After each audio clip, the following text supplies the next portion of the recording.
En l'an de grâce 2018, le duc de Savoie créa, entre autres, son propre podcast. Celui-là même. Depuis, il perdure, traversant le temps comme une épée à deux mains traverse les côtes d'un pourceau. Car, fatigué d'entendre la même soupe servie, encore et encore par de vils faquins sur de fades et disgracieuses vidéos YouTube, il dut innover. Proposant sa parole, parfois grossière, parfois téméraire quelque peu, incisive mais toujours issue d'un vécu, le duc, sur un format plus ou moins long que lui seul décide, en tant que monarque, traite dans son infinie bonté d'une questionnette qui te taraude. Car il est comme ça, notre duc, humaniste, amoureux du vivant, la main sur le cœur, il veille sur son duché. Puisses-tu, ici, passer un bon moment assis en tailleur au coin du feu ou cavalant sur ton fidèle destrier vers de nouvelles aventures. Pose donc cette hallebarde, débarrasse-toi de ton home et nettoie les taches de sang de ce visiteur qui, troublant ta quiétude, s'est vu embrasser le mur afin de savourer pleinement la divine parole. Paix sur terre, mon ami, et allons-y!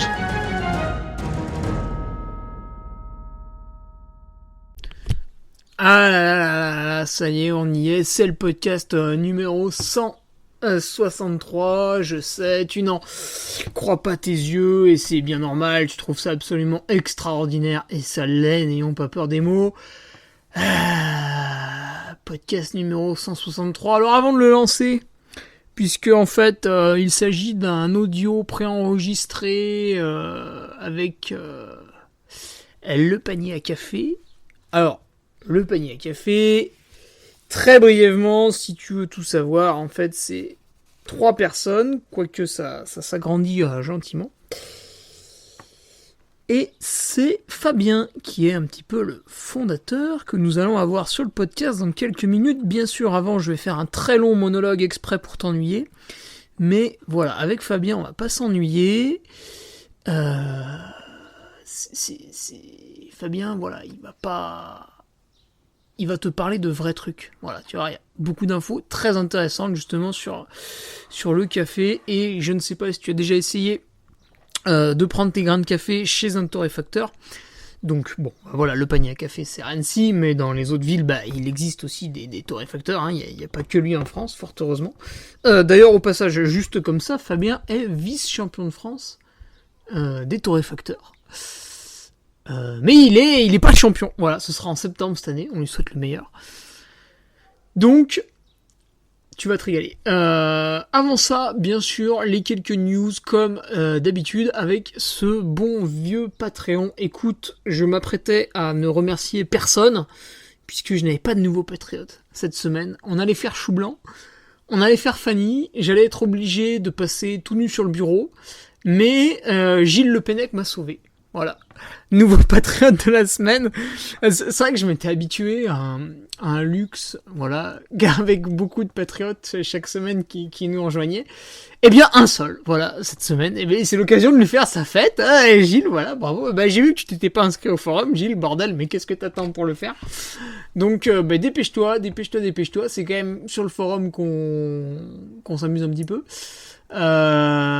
Même si, bien sûr, sur le Patreon, qui est une sorte de blog payant, je le rappelle, je mets du contenu de qualité. Vendredi dernier, on a commencé un petit peu la préparation mentale, hein. Je sais pas si t'as vu, c'était un peu un article, voilà, c'est un peu comme la première fois que tu rencontres une fille, si tu veux, t'enlèves pas ton slip tout de suite, tu commences à discuter un peu, voilà, ça tourne un peu autour du pot. C'était ça, ce premier article, préparation mentale, voilà, ça tournait un peu autour du pot. Alors vous inquiétez pas, le slip on va l'enlever après, mais voilà, on débute doucement, gentiment, on sait où on va, néanmoins je sais pas combien de patriotes l'ont lu et combien ont imprimé la petite feuille en annexe pour directement faire les exercices.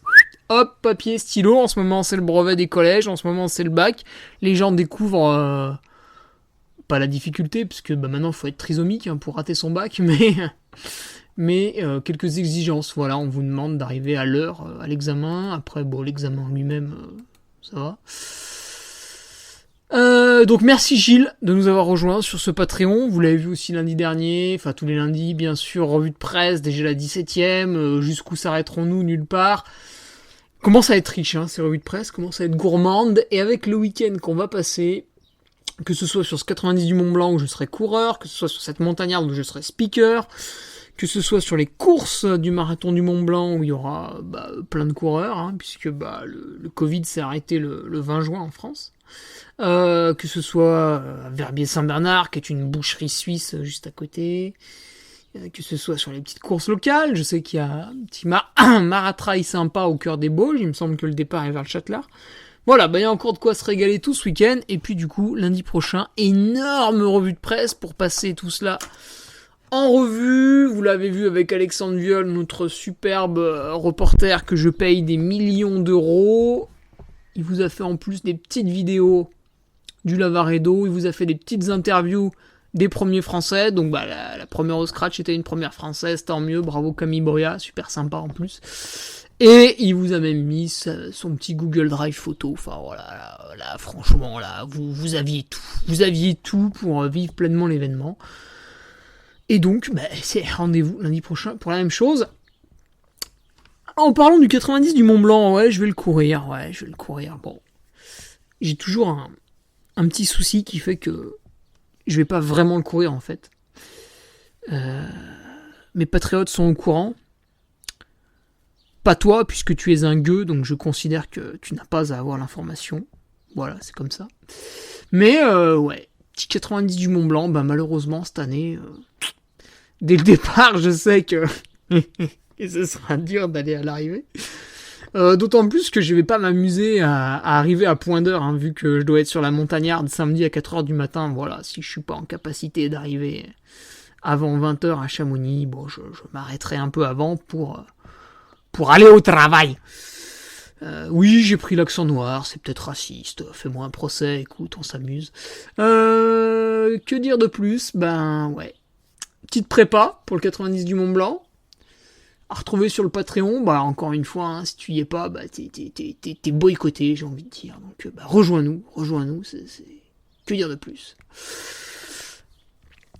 Et une petite réaction un peu polémique, tu vois, pour tailler des jambes. Ça fait longtemps que je ne me suis pas... que j'ai pas tapé un peu sur quelqu'un de manière gratos, comme ça, tu sais, tu te balades dans la rue et d'un coup, une grosse gifle au mec à côté de toi. Qui avait rien demandé. On va en mettre des gifles avec Fabien du panier à café juste après, mais celle-là elle est perso, je vais la mettre tout seul. Alors comme tu le sais, je vends un e-book, non pas pour devenir richissime, mais parce qu'avec Nicolas Martin, on a passé un hiver relativement calme puisque le gouvernement français nous interdisait de vivre comme avant, pour des questions de... Et donc on a produit un e-book, donc il y a eu un échange avec Nico, qui, voilà, son temps est monnayé, forcément, c'est un athlète de haut niveau, c'est un coach aussi, qui a une vingtaine ou une trentaine d'athlètes sous sa houlette, je ne sais plus. Et donc on a échangé ensemble, il a écrit des choses sur l'entraînement, j'ai ajouté quelques anecdotes personnelles, on a fait une autre petite popote, et finalement... ça a donné lieu à un livre numérique, donc un e-book entre guillemets, qui fait 92 pages, puisque on a embauché des relectrices pour que ce qu'on ait écrit ce soit agréable à lire, avec des tournures de phrases, avec des corrections orthographiques, etc., avec des paragraphes à retravailler. On a ensuite embauché un graphiste pour que ce soit joli, que ce soit pas dégueulasse à lire, voilà, qu'il y ait une petite photo, qu'il y ait un code couleur, patati, patata, que ce soit bien mis en page. Et donc, un e-book de 92 pages, voilà, on a estimé que il aurait un prix de vente de 17 €. Alors en réalité c'est 16 parce que vous en doutez, l'État français passe par là. On divise en deux, 8 chacun, hein, grosso modo, et puis bien sûr tous les frais à couvrir qui ont été faits en amont. Voilà, une estimation personnelle, je me disais que pour une centaine de pages, voilà, ça valait à peu près ça, du moins c'est ce que Nico et moi on aurait été prêts à mettre si on aurait été dans la position du client. Et en me baladant sur Bref, je fais du trail. Alors j'adore ce groupe parce qu'il y a de tout. Voilà, il y a 40 000 personnes et ça rassemble un peu monsieur tout le monde.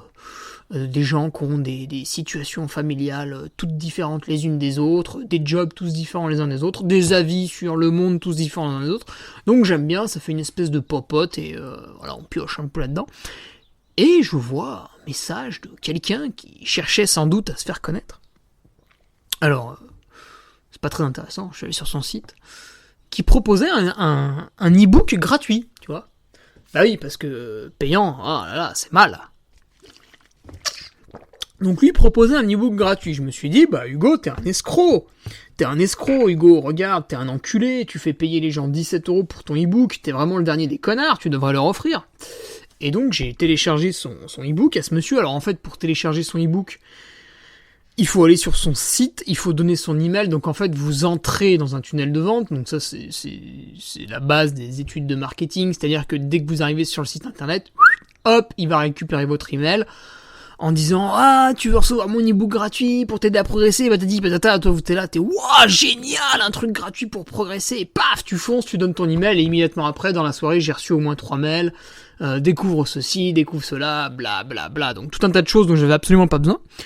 Je rappelle que l'envoi d'un email pollue. Donc ce monsieur n'a pas non plus de démarche écologique.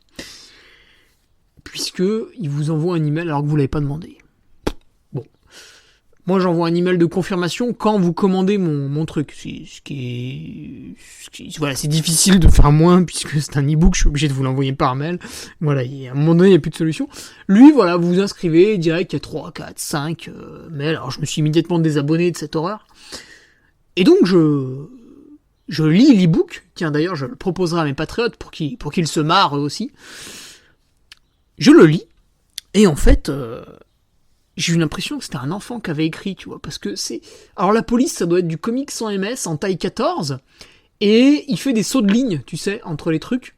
Donc déjà, quand t'as une page sous les yeux, il y a 4 mots, ou 5 mots, puis voilà, la page est finie.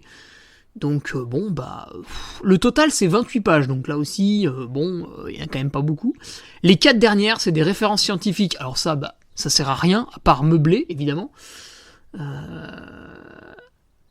Et puis les 4 ou 5 premières, c'est le titre, l'introduction, le sommaire, ou je sais pas quoi. Et du coup, il vous reste même pas 20 pages de contenu, et en fait, il n'y a pas de contenu, parce que les titres, ils prennent toute la place. Et, voilà, comme je vous le disais, c'est écrit super gros, c'est aéré, franchement, on dirait, tu sais, un exposé du collège. Voilà. Il n'y a pas de couleur, il n'y a pas de photo, il n'y a rien, c'est des pages blanches. Donc là, il n'y a pas eu de travail de graphiste. Bon, je l'ai lu, la tournure des phrases, si tu veux, oui, là, il n'y a pas eu non plus de travail de relectrice. Donc, effectivement, cet e-book est gratuit. J'ai envie de dire heureusement. Voilà. Alors, loin de moi l'idée de me moquer de cette personne, puisque apparemment il est un petit peu coach, quand je me suis baladé sur son site.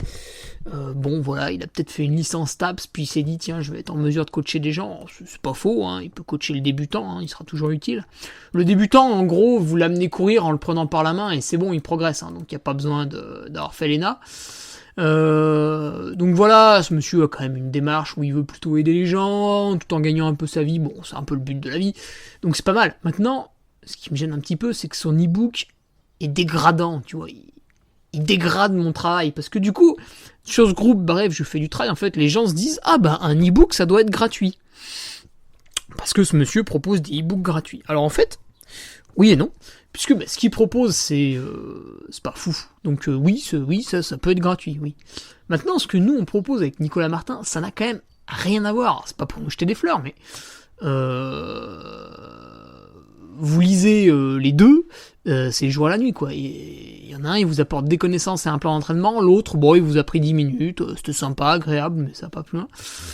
Donc, voilà, ce qui gêne un petit peu, c'est que on a quelqu'un qui dégrade le travail de quelqu'un d'autre, puisque dans un cas, il y a un e-book gratuit, et dans un cas, il y a un e-book payant.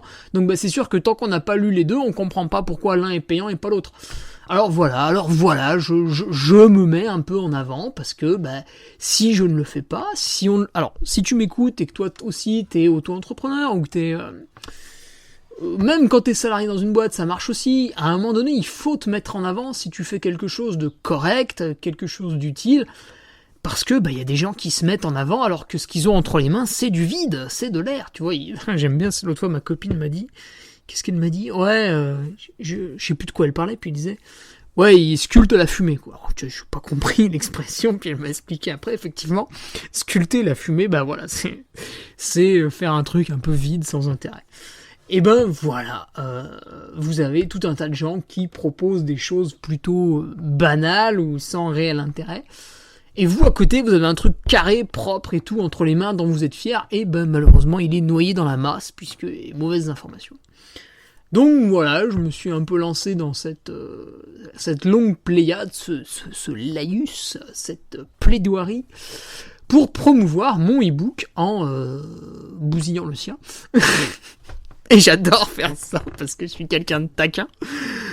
Oh putain, un quart d'heure d'introduction, putain, mais je suis vraiment horrible à dire que vous m'écoutez, mais c'est pas possible, mais bordel, plaignez-vous. Voilà, écoute, je vais m'arrêter là. Ceux qui ont déjà lu mon e-book ne sont pas surpris de ce que je raconte. Ceux qui sont surpris, commandez-la, hein, même si ça vous coûte 17€, franchement, je pense pas que vous serez déçus. En tout cas, personne m'a traité de voleur encore par mail, et je dois en être à quasiment 300 ventes, donc... je pense que c'est une bonne statistique. Et voilà, écoute, on se détend un peu, on souffle, respiration par le diaphragme, et on y va pour le panier à café. Je te lance ça, voilà, là on va mettre des grands coups de latte sur l'industrie, et on va se régaler avec Fabien du panier à café. N'hésitez pas à découvrir son site internet, je vais vous le mettre en description. Il y a une petite offre de bienvenue pour les premières commandes, ils font ça bien. Et si vous êtes annécien, vous pouvez les retrouver sur tous les marchés toute la semaine. Allez, salut, c'est parti. Fabien, à toi la parole, mon ami. Allez, bonjour à tous, on est cette fois-ci avec Fabien du panier à café, le PDG de la World Company du côté d'Annecy. Panier à café, donc alors je rigole, bien sûr, c'est une entreprise à taille humaine, puisque vous êtes 3, Fabien, c'est ça? Ah non, on est un peu plus, mais on est plus, c'est plus Yacht Company que World Company. Donc là, on est Mathieu et moi en tant qu'associés, Sylvain, notre responsable de tournée. On a également un apprenti en bac pro commerce, un employé maintenant qui fait barista, torréfacteur, et également un autre apprenti alternance en marketing. Et toi, Fabien, donc tu étais le premier et tu es le torréfacteur actuellement. Voilà, c'est moi qui ai fondé la boîte il y a un peu plus de 5 ans de ça. L'idée m'est venue, il s'agissait d'une reconversion professionnelle. J'avais été licencié dans une entreprise genevoise de montres de luxe, et puis ça avait été pour moi une opportunité en fait de transformer ça, d'en faire un mal pour un bien.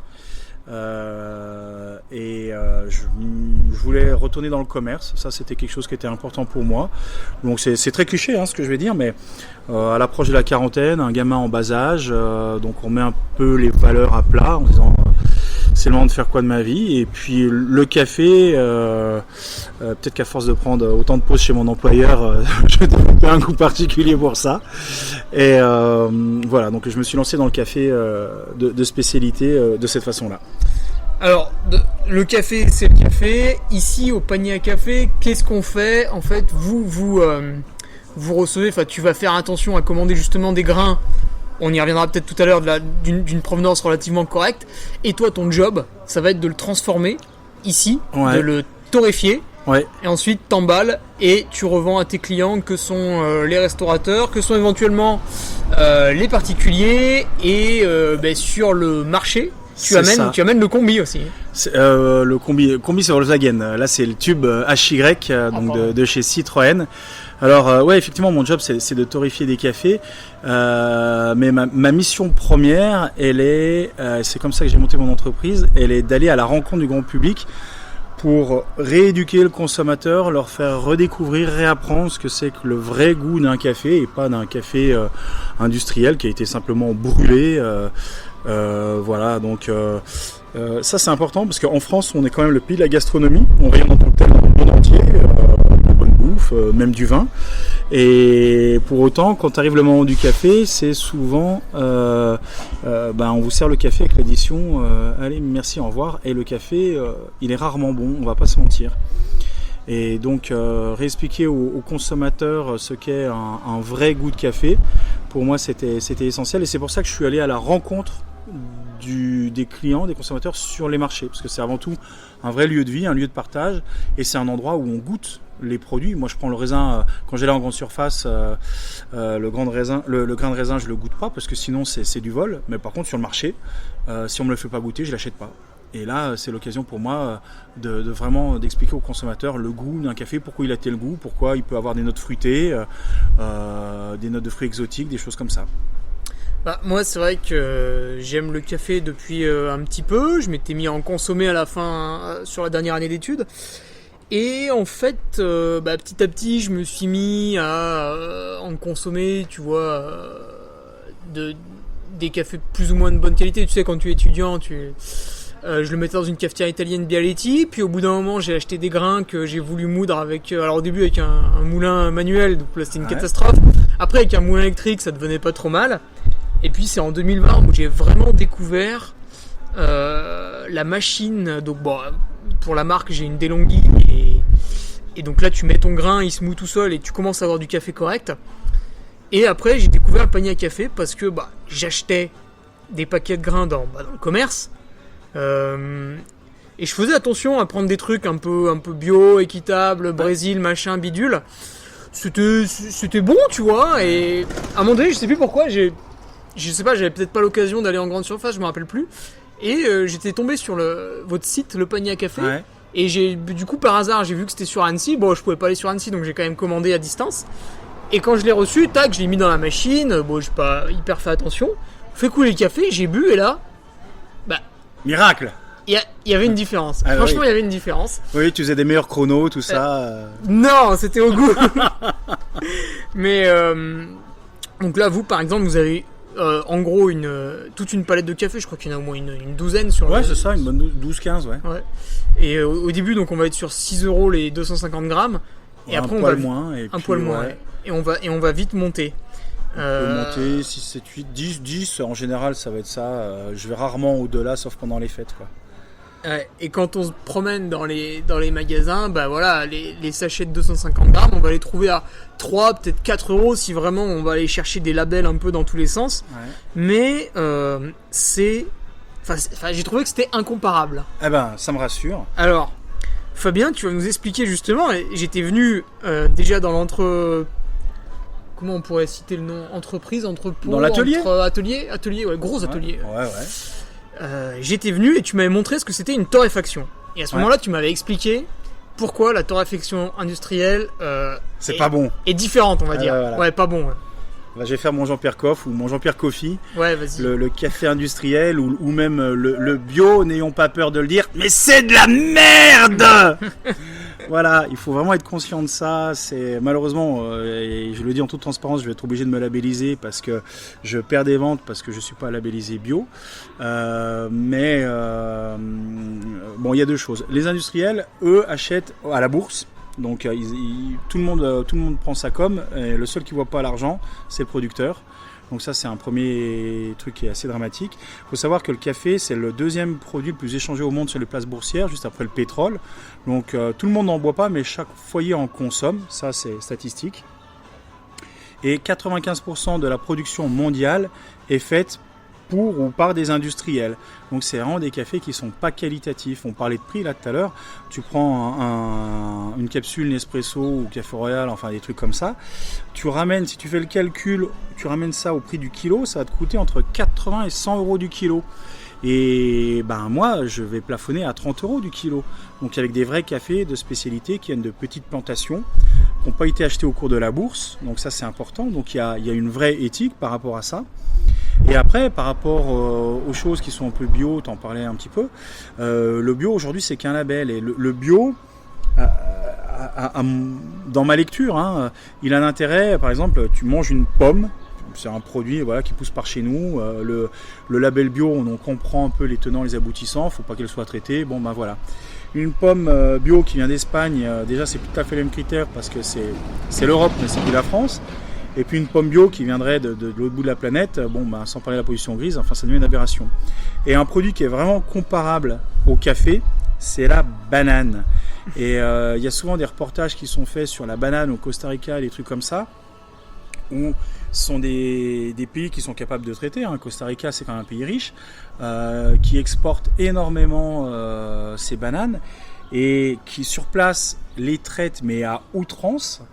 Alors, il y a une vérité, c'est que le consommateur français n'en voit pas trace dans son assiette, parce que j'avais vu un joli reportage sur France 5, ils en font beaucoup le dimanche soir, ils m'ont montré la banane, il n'y a pas de trace de pesticides dans notre assiette, donc pas d'inquiétude, c'est juste sur place, les mecs ils sont en train de crever, parce que c'est traité à outrance, et la banane c'est une des peaux les plus imperméables, donc elle laisse pas effectivement les pesticides rentrer à l'intérieur. Mais c'est une banane qui part du Costa Rica, tamponnée bio, qui traverse la douane avec son tampon bio, et qui est vendue en tant que telle. Et si elle avait poussé dans les mêmes conditions dans les dom-toms, elle aurait été recalée. Et donc, il y a quand même des injustices. Et par rapport au café, ça reste un produit exotique, avec des normes ou des labellisations exotiques dans tous les sens du terme. Et c'est malheureusement, ça fait partie des cas de figure où on achète une jolie étiquette bio en disant que si c'est bio, c'est bon. C'est pas vrai. Le bio, ça ne valide qu'un process. Et encore, dont on peut douter, mais ça valide un process et pas une qualité. Ça, il faut vraiment être conscient de ça. On peut acheter, d'ailleurs, moi une fois j'avais été contrôlé, on peut acheter de la merde bio, c'est pas du tout un problème. Ça, je fais que répéter les mots de l'inspecteur à l'époque, qui m'avait contrôlé, là, les DPP. Il valide juste un process. Donc ça, faut vraiment être conscient par rapport à ça. Et en cas extrême, si on va en Éthiopie, qui est un pays de cueilleurs par tradition, les gens souvent se mettent, ils vont récolter dans la forêt, ils récoltent, ok, leur café, ils se mettent en bord de route, le camion passe, ils se font payer à la pesée. C'est très fréquent comme ça en Éthiopie, ça fonctionne comme ça, c'est un pays de cueilleurs. Eux n'auront jamais la labellisation bio parce qu'il n'y a pas la traçabilité, on ne peut pas dire c'est dans telle ou telle parcelle. Par contre, on se doute bien que sur place, le gars il n'est pas allé traiter la forêt au Roundup. Donc on aura sans doute un café de bien meilleure qualité en termes de si on est axé sur ce qui est produit naturel ou pesticides, mais voilà, c'est un des paradoxes des produits exotiques. Voilà, j'ai fini de faire mon Jean-Pierre Coff. Et justement, du coup, au-delà de la sélection du grain, après, une fois qu'on a le grain face à nous, il y a la manière de le torréfier, et c'est là que ça va se jouer surtout. Voilà. Complètement, parce que moi je vais procéder à des torréfactions qui vont durer plus ou moins 12 minutes, un peu moins, un peu plus, ça va dépendre des profils de café, des quantités que je mets dans mon torréfacteur, tout ça va déterminer, mais c'est dans cet ordre-là, à plus ou moins 200 degrés, voilà, ça c'est tout à fait normal pour des cafés artisanaux. Un industriel, la torréfaction flash par exemple, il faut imaginer que les gars vont torréfier à 900 degrés en 1 minute. Donc c'est vraiment, ça traverse le tuyau, c'est cramé et à la sortie, ils arrosent avec des grosses lances à incendie pour couper la combustion parce que là c'est en train de cramer. Et d'ailleurs, l'amertume qu'on attribue trop souvent au café, c'est trop souvent une amertume de charbon. Donc là, c'est pas compliqué, votre merguez sur le barbecue que vous oubliez, le pain dans le toaster, etc. C'est cette même amertume qui vient donc du brûlé que vous retrouvez dans le café. Mais c'est pas l'amertume du café.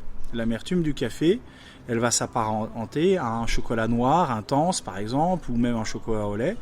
Et on peut rester dans un registre gourmand, mais en aucun cas, le café a naturellement le goût de charbon. Ça, c'est les industriels et leur café de merde. Et justement, donc là tu disais la torréfaction elle va durer une douzaine de minutes. Ouais. Mais toi pendant ce temps-là, en fait, est-ce que tu peux glander sur Facebook ou est-ce qu'il faut que tu règles un peu la machine ? Eh ben, j'étais tenté de dire une connerie, mais non, je reste à côté parce que il peut se passer tout et n'importe quoi et on est au service d'un produit. Par exemple, j'ai des profils de référence où je sais qu'à tel degré ou au bout de tant de temps je vais faire telle action, mais en fonction de la journée qui est en train de se dérouler, la veille il faisait froid, humide, aujourd'hui il fait chaud et sec, ce sera pas tout à fait les mêmes points de repère, donc je vais sans arrêt réajuster le tir pour faire en sorte d'avoir la torréfaction la plus qualitative possible. Et puis après, tu as aussi une difficulté, c'est que aujourd'hui, un client, il va aller sur le site internet, il va regarder un café, il va le commander, il l'aime bien, et puis il va vouloir recommander le même dans 1 mois et demi. Oui. Et il faut qu'il retrouve le même goût. Oui, alors ça, effectivement, quand on est sur un produit agricole et torréfié artisanalement, on est surtout sur un produit qui est vivant, donc on s'efforce d'être le plus régulier possible.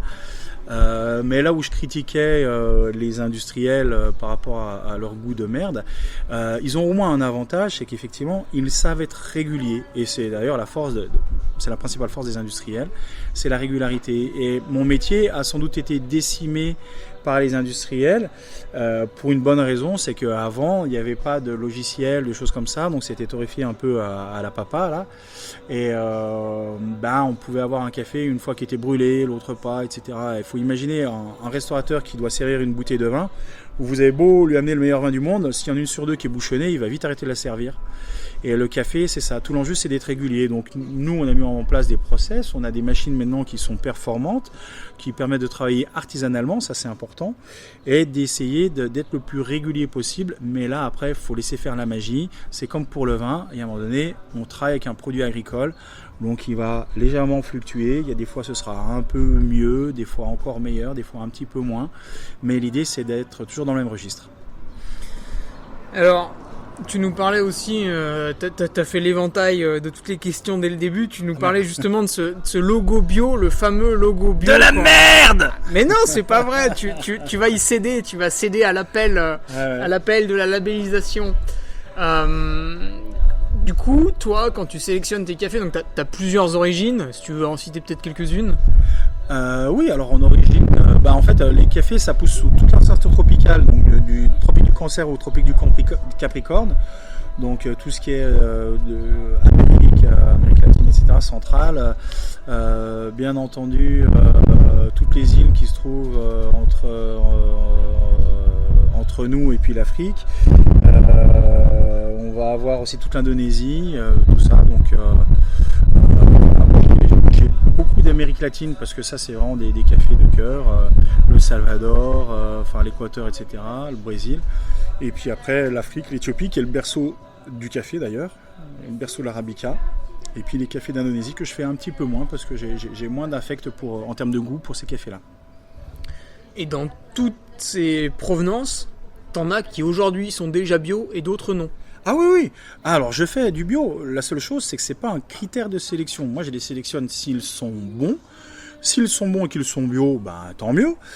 Mais je vais pas sélectionner ma gamme en fonction d'un label parce que vraiment, on peut avoir du bio de merde. Et est-ce que sur les grains que tu sélectionnes qui sont non bio, t'arrives quand même à avoir l'information comme quoi ça a poussé plus ou moins bien? Alors de toute façon, moi tous mes cafés, vu que j'achète pas à la bourse, etc., ils viennent de petites plantations, j'ai déjà une traçabilité, voire même à la plantation ou à la parcelle pour certaines gammes.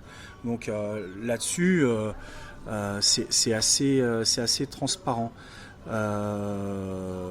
Après, là où je fais très attention, c'est la rémunération du producteur. C'est pour moi aussi plus important qu'un label bio. Un label quel qu'il soit, ou même d'ailleurs un autre label, Max Havelaar, qui... C'est le équitable là ? Ouais, en théorie. Comme beaucoup de choses, ça part d'une bonne intention.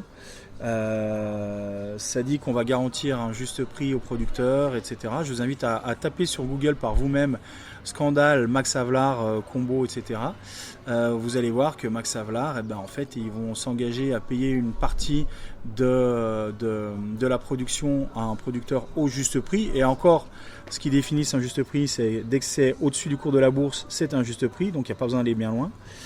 Et puis après, le lot complet passe les douanes, etc. Et c'est le lot complet qui va être estampillé Max Havelaar. Donc c'est assez dégueulasse. Voilà, donc à la base, ça partait bien sûr d'une très bonne intention. Aujourd'hui, il y a des dérives.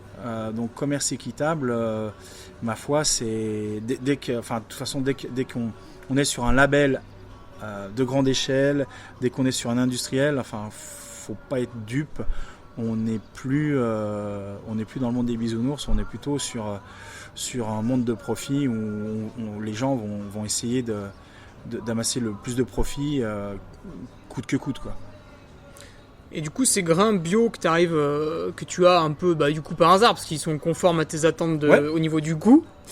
Pourquoi donc tu reçois les grains bio, tu les torréfies, et pourquoi à la fin, quand je commande sur l'emballage panier à café, pourquoi j'ai pas la petite étiquette alors? Eh ben parce que je suis un gros radin de Savoyard et que aujourd'hui ça me coûterait 800 balles, entre 800 et 1000 balles de cotisation en fait, parce que c'est juste une cotisation.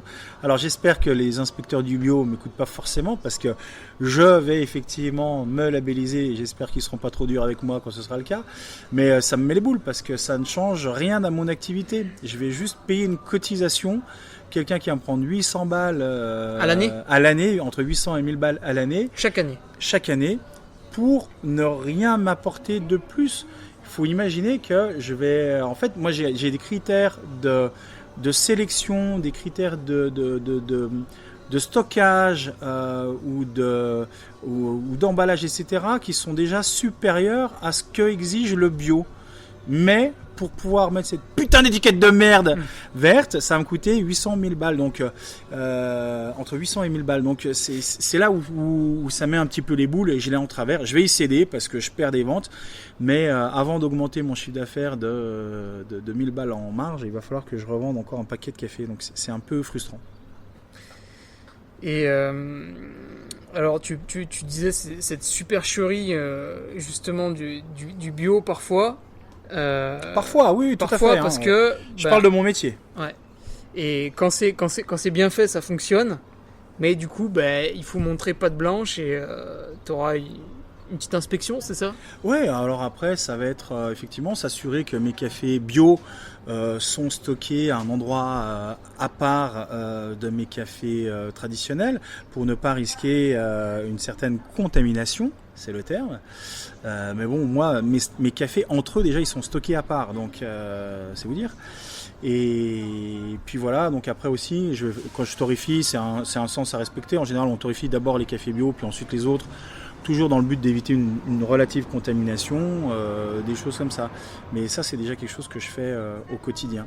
Par contre, le bio, pour vraiment illustrer le fait qu'on peut avoir un bio... de merde. Mais un café de spécialité, c'est un café qui va être torréfié dans son année de récolte. Donc c'est pas compliqué, hein. Pour faire simple à tous les sacs à vin qui nous écoutent, tout ce que vous connaissez sur le vin, c'est rigoureusement transposable à l'univers du café. La notion de cépage, de terroir, d'ensoleillement ou plutôt d'ombrage pour le café, la biodiversité, tout ça, la main de l'homme, on va trier on va récolter à la main ou à la machine, etc. Tout ça, tout ce que vous connaissez déjà naturellement sur le vin, c'est rigoureusement transposable à l'univers du café, à l'exception d'une seule chose, ça ne se bonifie pas avec le temps. Ça doit être torréfié dans son année de récolte et ça doit être consommé dans les 2 mois, voire 3 après torréfaction. Ça, voilà, pour avoir quelque chose de qualité. Maintenant, en industriel, ce qu'il fait, c'est qu'il achète des lots au rabais qui ont 2, 3, 4, 5 ans. Ils vont vous mettre que c'est un millésime, en prenant tout le monde pour des cons. En fait, c'est un millésime, mais qui est mourant. Ben voilà, quand ils ont l'audace de mettre millésime comme si c'était du vin, parce que ça marche bien d'un point de vue marketing. En fait, non, c'est un café éventé. Ils vont dire, ah, millésime 2015, machin, c'est une bonne année pour le vin, allons-y gaiement. Ben non, c'était pas une bonne année dans le café. Et puis surtout, c'est à consommer dans l'année de récolte. Et quand c'est comme ça, torréfié 4-5 ans après, c'est des lots qui ont été vraiment achetés au rabais. Et malgré tout, vous, en tant que consommateur, vous voyez l'étiquette bio. Et la plupart du temps, parce que c'est labellisé bio, vous avez la conviction d'acheter un produit de qualité. Et il faut vraiment être conscient que le label bio, ça ne valide qu'un process. Mais ça, par contre, quel que soit le produit que vous achetiez, je ne remets pas en cause la qualité des bio, etc. Mais quel que soit le produit que vous achetiez, ça ne valide qu'un process, pas une qualité. Et alors ces grains, tu vas aller chercher un truc que j'ai appris l'autre fois en discutant avec toi justement, c'était comment le grain pousse, tu vois, si l'arbre il ressemble à quoi. Ouais. Et il y avait 2 trucs différents. Il y a en fait la nouaison, elle va durer à peu près 11 mois, donc le temps où le fruit va pousser. ça peut prendre 11 mois, donc ce qui est très long, hein, et ça c'est surprenant, mais on est sous les tropiques, donc il n'y a pas vraiment de saisonnalité, à part certaines fois des moussons, des choses comme ça, mais ça peut pousser toute l'année. Donc on a deux sur un café, on a 2 récoltes en cours, décalées d'à peu près 6 mois. Et qui c'est qui ramasse, qui va transporter, etc. Alors l'industriel va faire ramasser, comme le vin chez nous, par des tracteurs. Et là, on voit bien, vous prenez une même parcelle, vous la ramassez au tracteur ou à la main, vous valorisez la main de l'homme, vous aurez déjà un rendu qui sera différent et bien plus qualitatif. Ça, c'est une chose. Et j'insiste, un industriel a les moyens de faire ramasser au tracteur et de labelliser bio. Je le dis parce qu'il faut vraiment le comprendre. Et ça, c'est rigolo, ça. Mais ouais, c'est fou. Parce que, oui, il n'y a pas de produits chimiques, il n'y a pas de machin. Donc, mais le gars, il a utilisé des tracteurs, il en a foutu partout. Et ouais, alors que tu peux ramasser à la main. Et quand tu ramasses à la main, c'est comme pour le vin, tu auras quelque chose de bien, bien plus qualitatif. En termes de goût, etc. et de qualité. Et donc voilà, ouais, effectivement, ça va être ramassé au tracteur ou à la main. Et putain, j'ai perdu le fil, pardon. Après, du coup, qu'est-ce que toi tu reçois les sachets, tu les reçois par 25 kilos, je vois Non, les petits, c'est alors ça c'est les micro-lots, mais en général c'est entre 60 et 70 kilos. Ah bon? Ouais, les sacs là que tu vois là, ouais. Ah ok. Ah, je croyais qu'ils faisaient 25. Importe-le. Non, du coup non, c'est déjà 25, c'est lourd. Non, c'est assez lourd. Alors effectivement, moi c'est des cafés de spécialité, on voit les sacs, les gens m'en demandent souvent parce qu'ils sont plutôt jolis. Ah, ils sont jolis. Tu m'en as mis un de côté, Fabien? Ouais. Ah. Mais oui. Je suis venu pour ça. Oui, mais on va te filmer en train de faire une course en sac de jute, à cloche-pied. Ton prochain trail. Ouais. Et oui, donc ils attachent une grande importance au décor sur ces cafés-là, parce que c'est quand même des cafés dont ils sont assez fiers. Et puis sinon, le reste des cafés, ça voyage souvent ça c'est intéressant de voir que t'achètes du café à des gens qui sont fiers de te le vendre. Ouais. Et moi, je suis très fier de leur acheter. Ça, c'est important. J'ai qu'un seul intermédiaire, donc qui va sélectionner des cafés donc de spécialité qui répondent à ces critères-là. Donc, c'est tous des cafés qui ont des notes supérieures à 80 sur 100 à l'échelle de l'ASCA. Donc, l'ASCA, c'est Specialty Coffee Association, l'association des cafés de spécialité. Donc, c'est comme pour Parker, en fait, avec le vin. Donc, ça met déjà un niveau de cotation. Et puis, donc j'ai accès à des cafés qui sont fraîchement récoltés. J'ai même pour ambition, d'ailleurs pour être cohérent dans mon projet, parce que mon projet, l'idée c'était d'aller vendre sur les marchés auprès du consommateur, de rééduquer le palais du consommateur, de vendre des produits qui viennent de petites plantations, de rémunérer le producteur convenablement. Toujours très cliché, mais il y avait un reportage il y a 2 mois de ça sur TF1. Vous allez pouvoir le retrouver en replay, etc. Vous tapez café Colombie, voilà. Et dans les clichés qui ont la peau dure, mais qui existent pour de vraies raisons, il montrait un gars en Colombie, 3 ans auparavant, il faisait pousser de la coca. Il était sous l'emprise des FARC, etc. Et il faisait pousser de la coca. Et là, maintenant, il fait pousser des cafés où il est rémunéré à un juste prix. Et bien, quand il est rémunéré au juste prix, il n'a plus vraiment d'intérêt à prendre le risque de faire pousser de la coca. Donc, ça a vraiment un vrai impact. Donc, tout ça, je voulais être cohérent, que mes producteurs soient payés le juste prix, travailler des produits de qualité, les travailler moi de façon artisanale. Et avec faire attention à mon emballage. J'ai aujourd'hui un emballage craft qui contient encore un petit peu de plastique, tout ça, donc je suis en train de travailler pour un meilleur emballage. Et aussi au niveau de mon sourcing, de plus en plus je vais m'orienter vers des cafés qui vont voyager par voilier, même pas par paquebot, etc. Parce que moi il y a quelque chose qui est flagrant, c'est que l'écart entre un transport maritime par voilier et un cargo, c'est 3 semaines. Alors autant dire que je m'en fous, mais comme de l'an 40, parce que moi en fait c'est mon importateur qui reçoit les cafés, et quand je passe une commande, c'est auprès de mon importateur qui a déjà son local. Donc je vais favoriser justement tout ce type de café pour être plus cohérent et respectueux dans ma démarche. Et est-ce qu'on pourrait imaginer même qu'un jour j'avais fait une petite formation pendant mes études là-dessus, avec un logiciel, tu peux dire justement l'empreinte carbone de ton produit. Est-ce que tu penses que ce serait intéressant à afficher, parce que tu fais des efforts, mais mais les gens le voient pas forcément. En fait. Tant qu'on vient pas discuter avec toi, on ne comprend pas. Il faut. Alors après, c'est toute la force des marketing des industriels. Effectivement, il y a le savoir-faire et le faire savoir. Moi aujourd'hui, j'espère que j'ai un savoir-faire qui est supérieur. Enfin, je fais pas le même métier qu'un industriel, donc voilà, j'ai un savoir-faire artisanal, point. Mais effectivement, j'ai pas leur force de frappe, leur puissance marketing à dire qu'on fait telle et telle chose.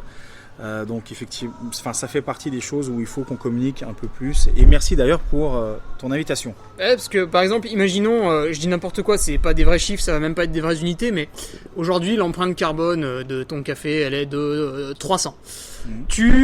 Là, tu dis que tu vas améliorer le sachet, hop, de 300, on va passer à une empreinte carbone de 250. Puis finalement, tu le fais venir par voilier au lieu de faire passer par paquebot, hop, l'empreinte carbone, elle descend à 200. Et là, du coup, le consommateur, au fur et à mesure, il voit l'évolution du produit. Ouais, alors ça peut être... ouais, pourquoi pas. Mais pour que ce soit un indice... compréhensible par le consommateur, il faudrait pouvoir être comparé avec d'autres qui le font pas encore. C'est ça. Ça se trouve, dans 10 ans, tout le monde le fera et je serai un précurseur. Mais ouais, rendons cette norme obligatoire, pourquoi pas. Non, mais je pensais à ça justement parce que tous mes sponsors sont des gens qui travaillent le plus proprement possible avec les contraintes, parce qu'à un moment donné, il faut quand même qu'ils vendent un produit à des gens, donc il faut l'emballer, par exemple. Ouais. Tiens, d'ailleurs, est-ce qu'on pourrait retrouver du café en vrac ? Parce que je sais qu'on retrouve du café en vrac dans les commerces, mais est-ce que c'est une bonne chose ? Est-ce qu'ils prennent pas trop l'humidité ? Ah non, c'est une bonne chose. Il faut un bon contenant, donc ça c'est pas un souci. Il est important de stocker son café à température ambiante et pas au frigo. C'est une légende. C'est vrai ? Putain, tu le mets dans ton frigo. Je le mets au frigo. Je t'en vends plus. Mais tu me l'as jamais dit. Non, faut informer le consommateur. Voilà. Alors, écoutez bien, le café, ça se stocke à température ambiante, comme le chocolat, même combat. Pendant des années, des centaines d'années, il faut bien imaginer qu'en Éthiopie, ils n'avaient pas de frigo ou quoi qu'est-ce. Il n'y a jamais eu de problème pour stocker le café. Donc, température ambiante, comme le chocolat, même combat, dans un placard un peu au frais, à l'abri de la lumière, c'est très bien. Ah oui, ça libérera un peu de place au frigo. Ouais. Donc ces sachets de grains, tu les reçois, tu les mets dans la machine, là 12 minutes à peu près de torréfaction, et après ces 12 minutes, qu'est-ce qui se passe ? Eh ben, je vais l'évacuer, donc le refroidir pour qu'il se stabilise.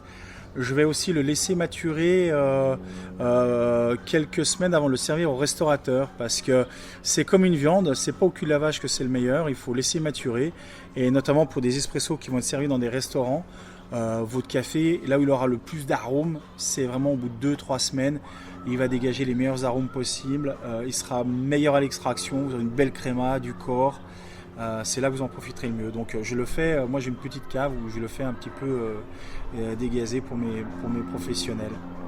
Mais là, ce qu'on voit dans l'atelier, tu as la machine à torréfaction. Hop, une fois que c'est fini, le torréfacteur, une fois que c'est fini, tu mets dans le baril. Là, tu scelles plus ou moins. Hein, Alors là, il y a deux écoles. Hein. Il y a ceux qui vont dire qu'il faut qu'ils puissent respirer un petit peu, ou il y en a qui vont dire au contraire c'est sous vide d'air.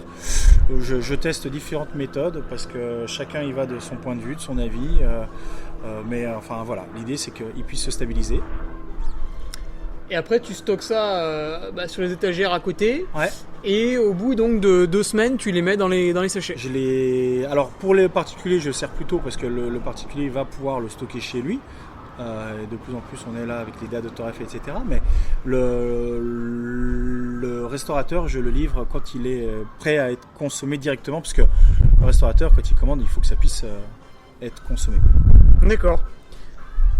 Alors le café, c'est vrai que c'est un peu comme aussi, tu disais le chocolat tout à l'heure, il y a plein de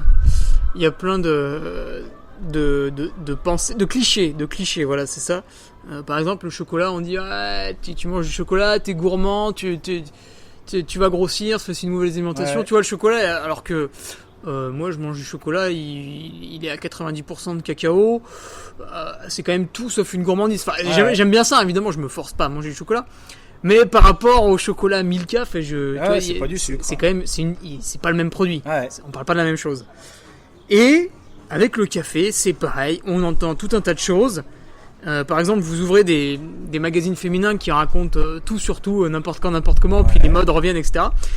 Et bah, de temps en temps, tu vas avoir un peu, voilà, il va y avoir un article, Machine qui a écrit, bah voilà, pas plus de 3 tasses de café par jour. Ouais. Mais qu'est-ce que ça veut dire, ça, Fabien ? Eh ben, alors. Parce que chez moi, j'ai des tasses, Ouais. et j'en ai qui sont très petites, Ouais. et d'autres qui sont très grandes. Ouais. Donc déjà, il faut qu'on définisse ce que c'est une tasse. C'est ça. Ensuite,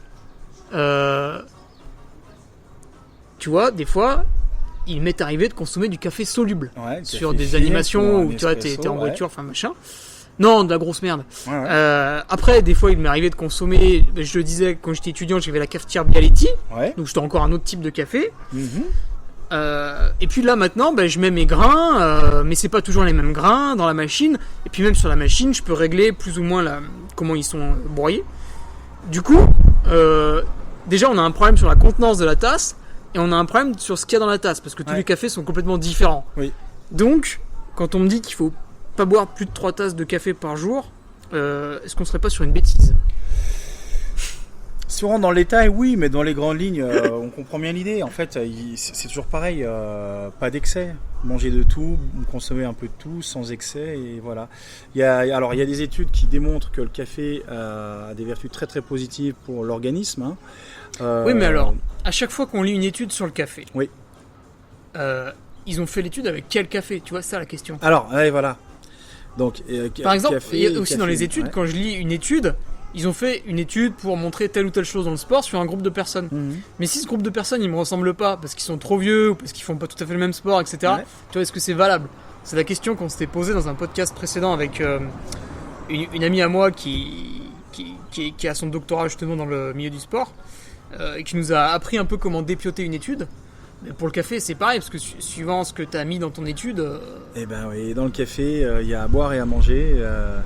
Donc, alors, pour déjà vous donner des pistes d'analyse, on va comparer déjà 2 cafés dont tout le monde entend parler, l'Arabica et le Robusta.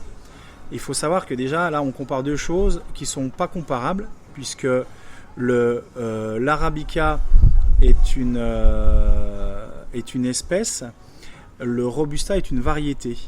Donc dans le règne végétal, vous avez Rubiacea coffea arabica. Et dans les Arabica, vous avez le Bourbon, le Typica, le Paca, etc.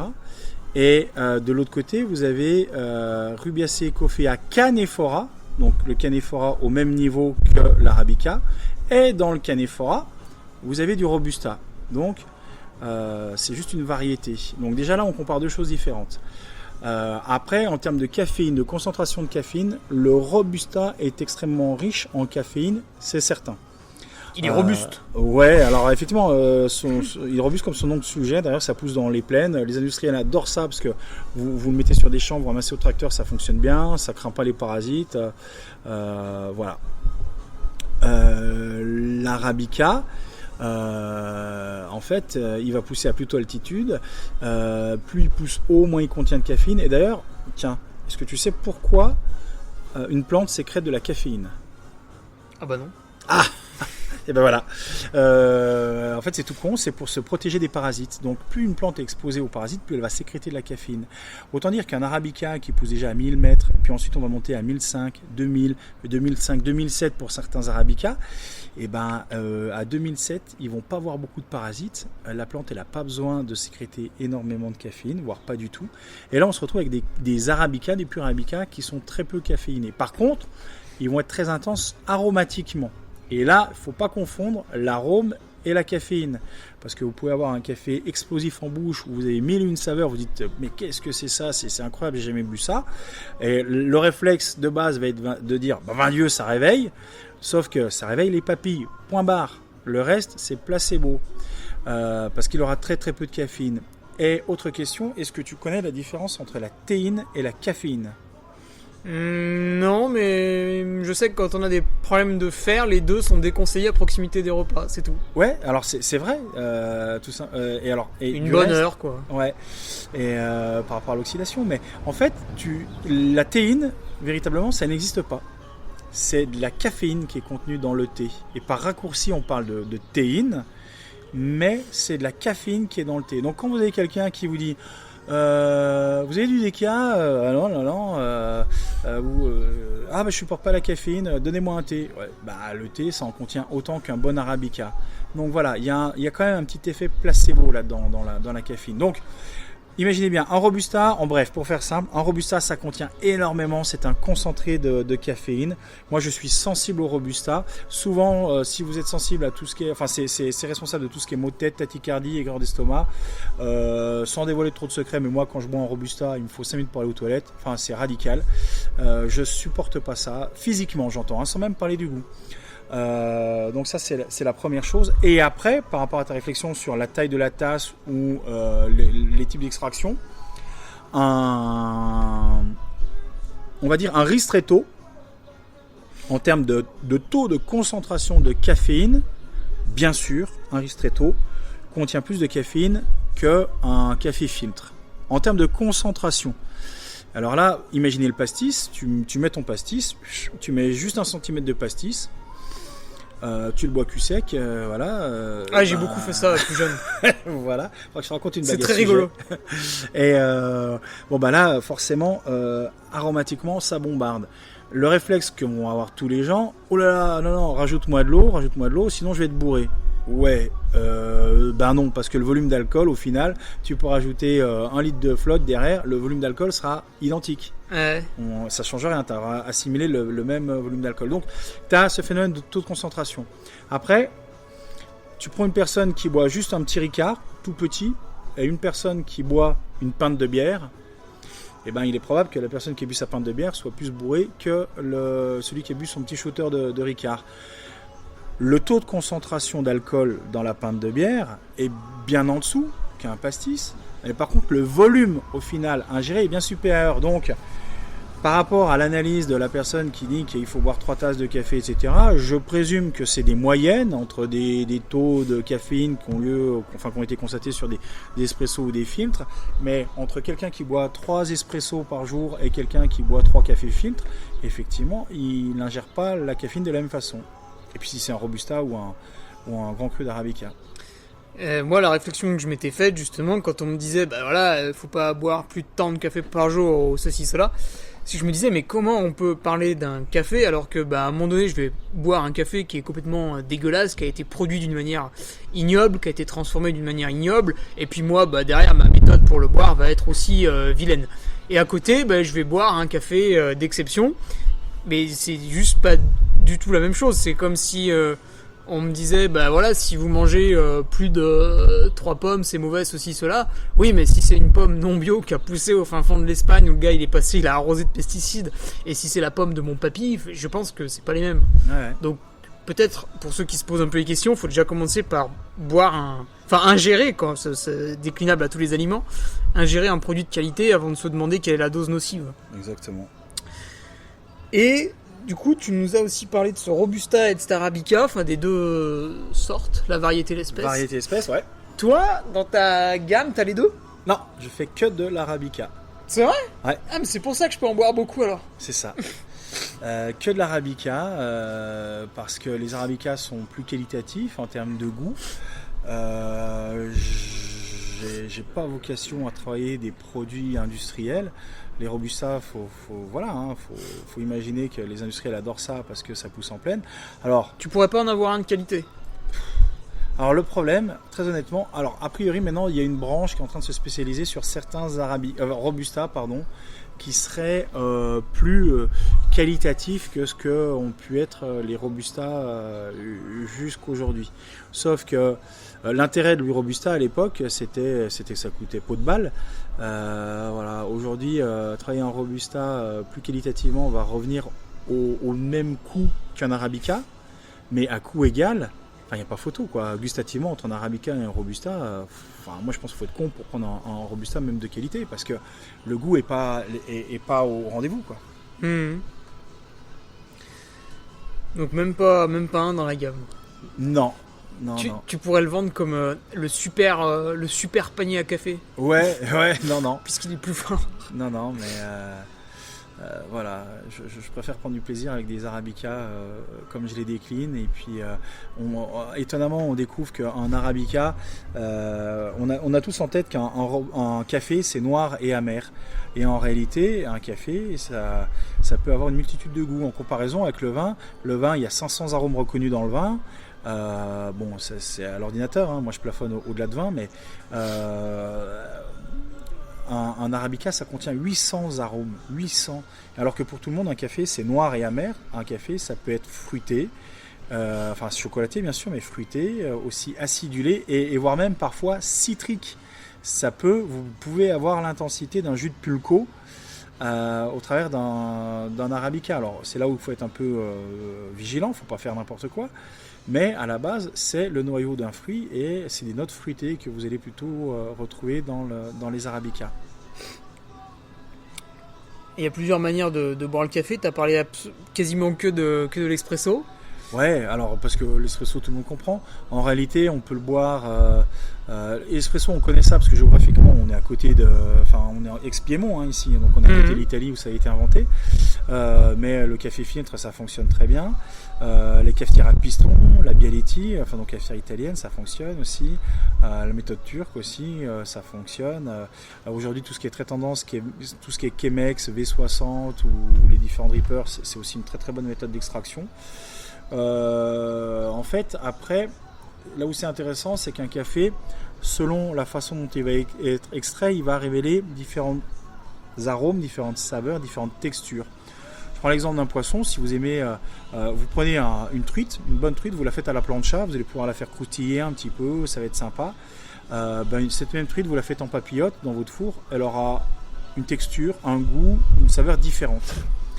Et ce même café, vous allez pouvoir l'extraire à deux extrêmes différents, soit en espresso, soit en filtre. Ça va vraiment changer votre café.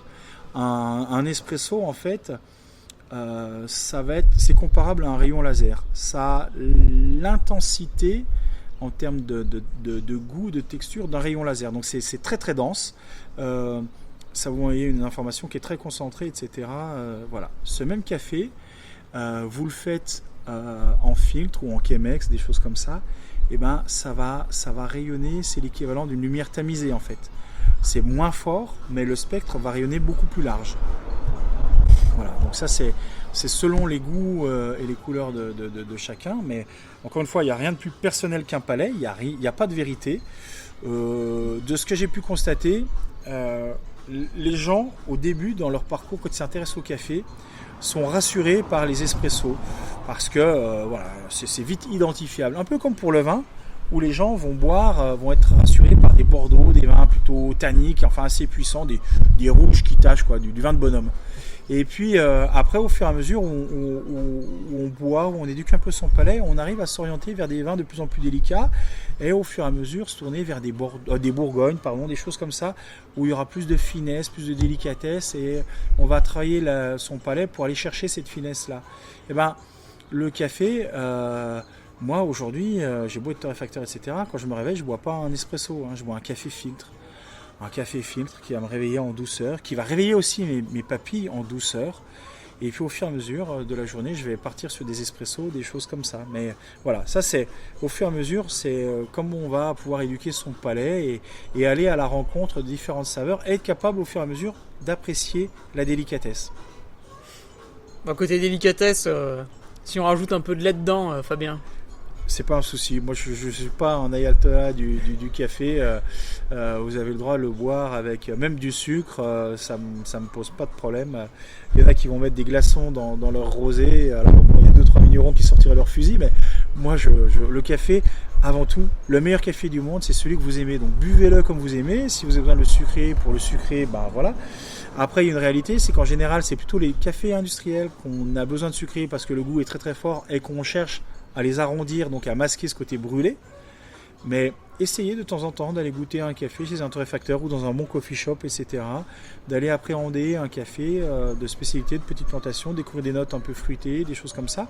Vous allez vous apercevoir que finalement vous aurez bu votre tasse sans l'avoir sucré. Et moi, beaucoup de gens sur le marché me disent « Ah mince, j'ai oublié de le sucrer. C'est bon quand même ». Et voilà, ça c'est mon plus beau compliment. Donc goûtez-le, buvez-le comme vous aimez, vous prenez pas la tête, vous le sucrez, l'allongez, vous l'allongez. Filtre ou espresso, il n'y a pas de meilleure solution. Il n'y a rien de plus personnel qu'un palais.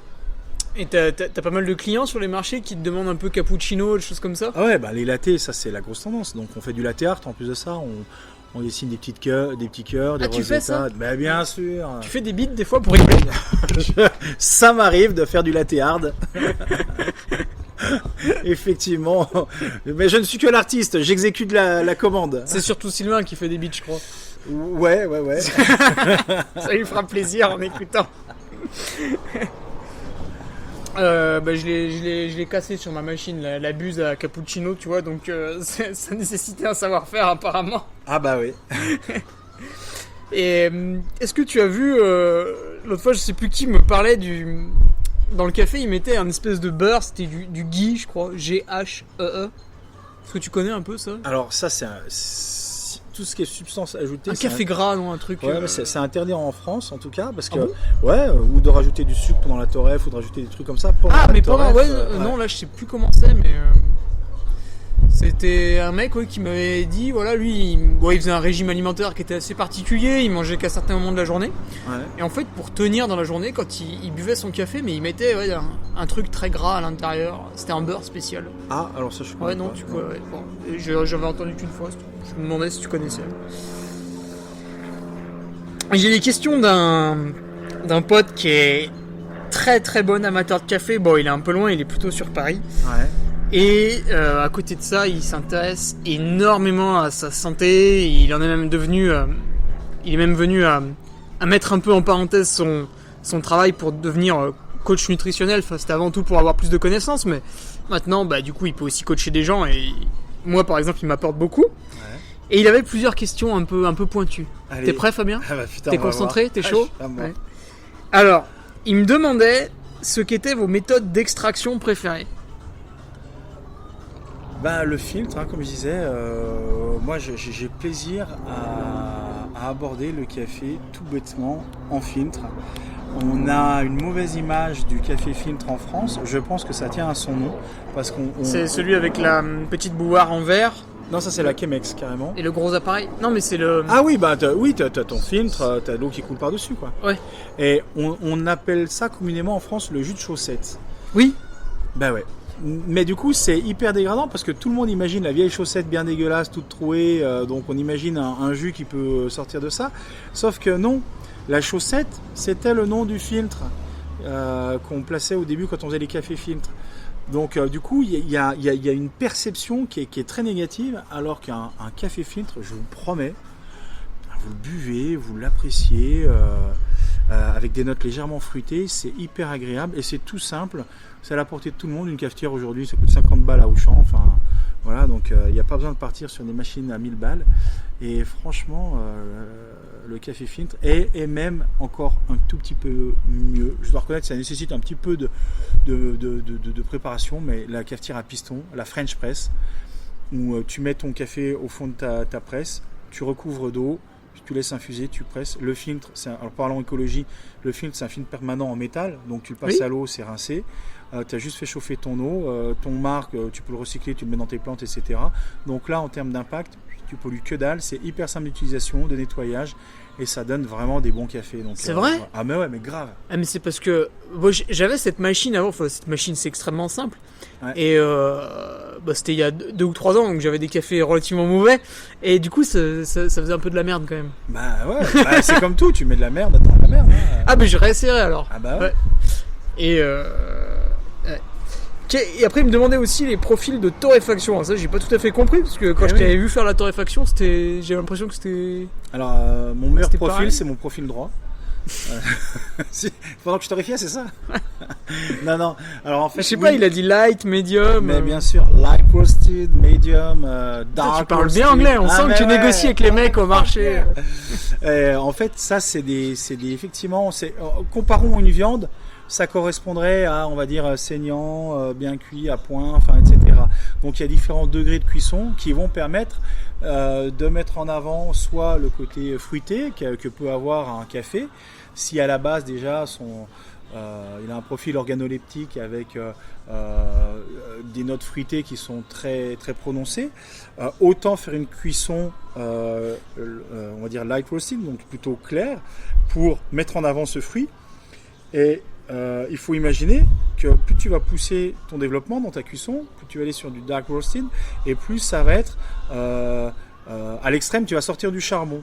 Donc à un moment donné, quelle que soit la qualité du café que tu as mis au début, si tu vas trop loin, si tu déconnes, bah, tu sortiras du charbon. Donc voilà, tu vas ajuster ton profil de cuisson. Si tu as un profil de cuisson qui va être, enfin un café qui est réputé pour avoir des notes chocolatées, le torréfier plutôt clair, ce serait un peu, à mon avis, un peu dommage parce que tu vas pas sortir le chocolat alors qu'il a ce profil-là, et tu sortiras pas non plus du fruit parce que c'est pas son profil. Donc un café qui a déjà un profil chocolaté, allons-y joyeusement. On fait une belle torréf, poussée mais pas trop, pour avoir un côté rond, un côté chocolaté en bouche quand on va faire un espresso.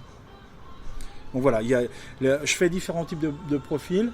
Je torréfie pas à l'italienne où je vais pas au deuxième crack avec des cafés bien noirs, bien huileux.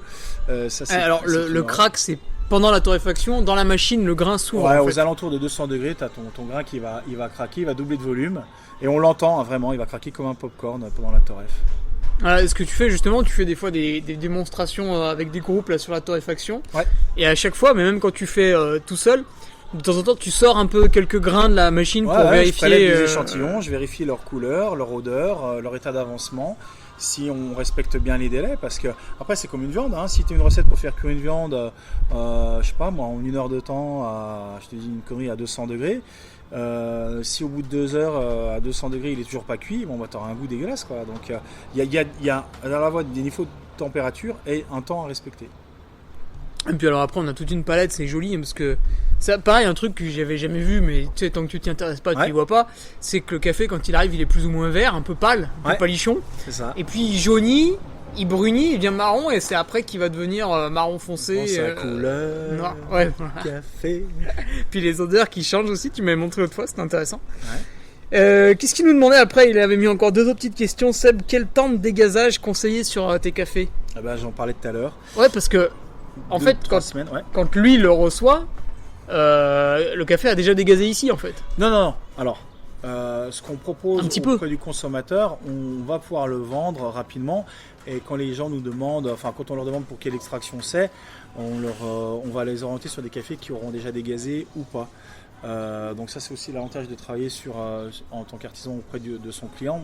On va lui dire, comme tu rentres chez un crémier, il va dire celui-ci il est bien fait, ou ton rebloche il est bien fait, ou là pas encore. Voilà, là c'est un peu la même idée.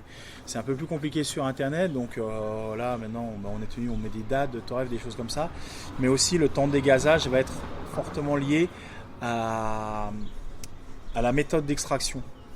Un café filtre, potentiellement, une fois que tu l'as torréfié, ton café, dans les quelques jours qui suivent, tu peux déjà le sortir, ça ne va pas impacter énormément et tu auras déjà une belle extraction.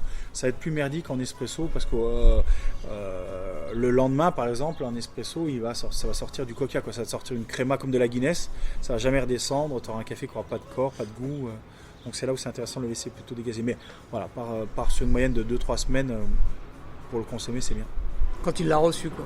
Ouais, bien sûr. Et ce qu'il disait aussi, c'est quand t'as ouvert ton paquet, alors moi ça me concerne pas trop, il meurt assez vite le paquet, mais tu peux le consommer combien de temps après ouverture à peu près?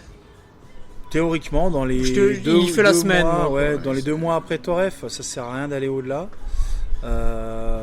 Tu peux le consommer dans 1 an, tu seras jamais malade parce que c'est comme des biscuits secs ou c'est comme des pâtes, enfin ça fait pas partie des choses qui périssent, qui sont périssables, mais idéalement, pour vraiment en profiter, dans les 2 mois maximum après ouverture.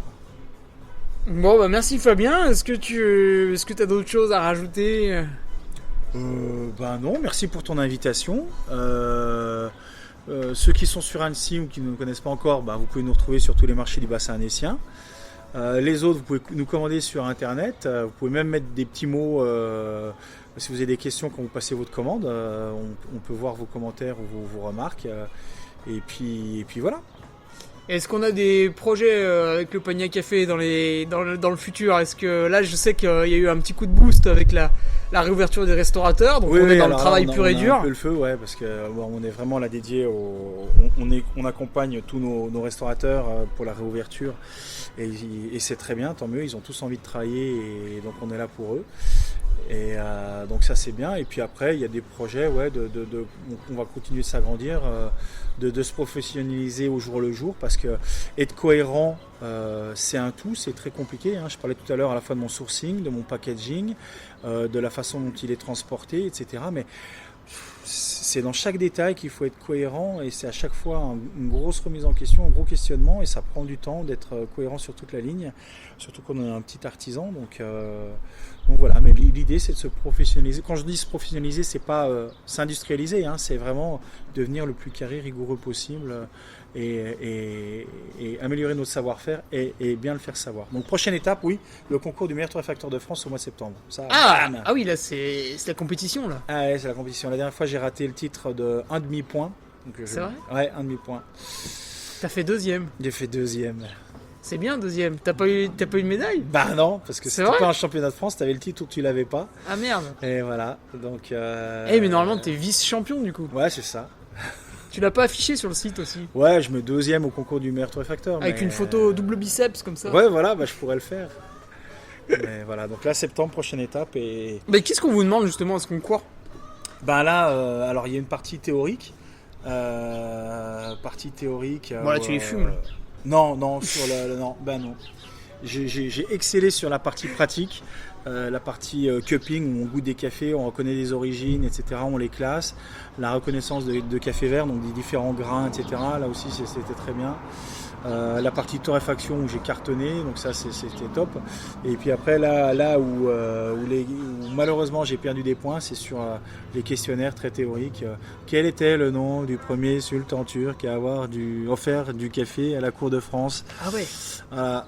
Donc là je m'en suis souvenu. Putain, c'est aussi chiant que pour faire accompagnateur en moyenne montagne. Ah putain, mais c'est des trucs à la con quoi. Donc je m'en suis souvenu, j'ai mis Suleiman. Et ben non, Suleiman, c'est juste le pauvre blaireau qui est représenté sur toutes les gravures en train de remettre du café à la cour de France. Mais ce n'est que l'émissaire, Suleiman. Le sultan turc, c'était Mohamed IV, mon Dieu. Ah merde. Donc je me les mords encore, c'est des questions comme ça, mais ça vous... Et t'aurais eu Mohamed IV, t'aurais été champion de France. Ah ouais, je pense là. Ah putain. Et c'est qui le champion de France ? Non, j'ai mangé son prénom, c'est une fille qui est sympa. Quoi, t'as été battu par une fille, Fabien ? Bah ouais, mais elle a couché, qu'est-ce que je te dise. Ah putain, oh le podcast va être supprimé avec des remarques misogynes. Ah, on n'a plus le droit de dire ça, Fabien, depuis les années 2015, on n'a plus le droit. Non, elle s'est couchée le soir avant moi. Ouais, elle était plus fraîche le matin. Oui, c'est sportif. Ah bah oui. Et de quelle région elle est alors ? Je sais plus. Tu sais plus ? Non, mais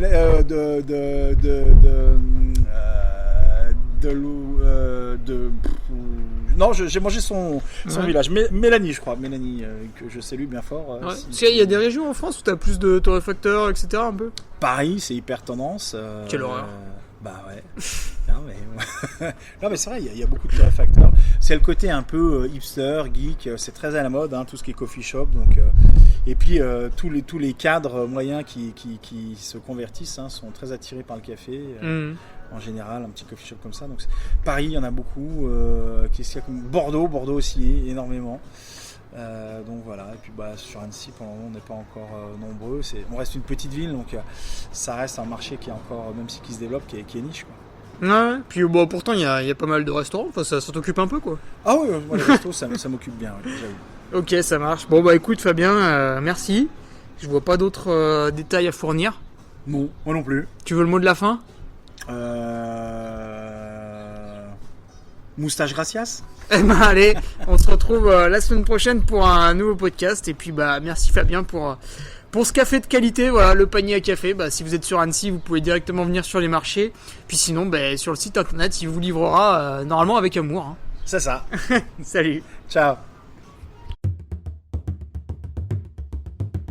Tu viens d'écouter le podcast du Duc de Savoie. Si tu souhaites approfondir avec de pertinents articles d'éminents spécialistes, rejoins le Patreon.